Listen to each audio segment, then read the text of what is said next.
واسم الحكم تاع زواج المتعة في ذهب المجد،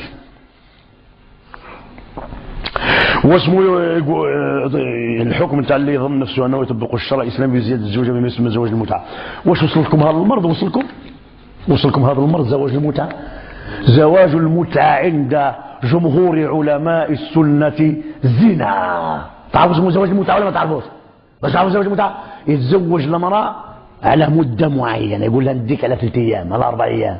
عند الشيعه الاماميه زواج المتعه ان يتمتعوا في مدة زمنية محددة. وإحنا عندنا الزواج لا يكون صحيحا إلا إذا كان زواجا مؤبدا، فإذا عياذا بالله حدد وخم 30 عام يعتبر زنا، وخم تعيش أنت 30 عام. لو كان تقول تزوجك أنا خطبتك باش نديك إن شاء الله على 30 عام، أقبلت سيدي نكون مرتك على 30 عام، هذا الزواج زواج ولا ماشي زواج؟ هذا زنا. إنما أنت تتزوج المرأة زين وفي نيتك أنها زوجتك في الدنيا وفي الجنة. عمره ما تنفصل عرى الزوجية حتى في الأخيرة. شوف وصلكم هذا المرض نتاع الشيعة. هذا السؤال كيحسسني باللي كاين نشم الريحة الخنزة نتاع التشيع. الشيعة اللي كيسبوا أبو بكر وعمر وعثمان، يسبوا عائشة. من سب أحد أصحاب الحبيب صلوا عليه عليه لعنة الله والملائكة والناس أجمعين، لا يقبل الله منه صرفا ولا عدلا.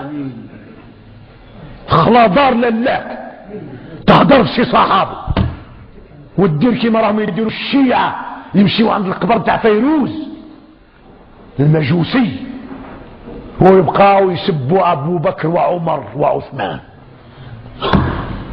الشيعة نتاع الخميني الذي كتب في كتابه الحكومة الإسلامية إن الإمامة درجة لا يبلغها نبي مرسل ولا ملك مقرب معصومين. واللي يزور قبر نتاع واحد من الأئمة قال لك يا سيدي احسن 70 حجة في الإسلام. نعم زين.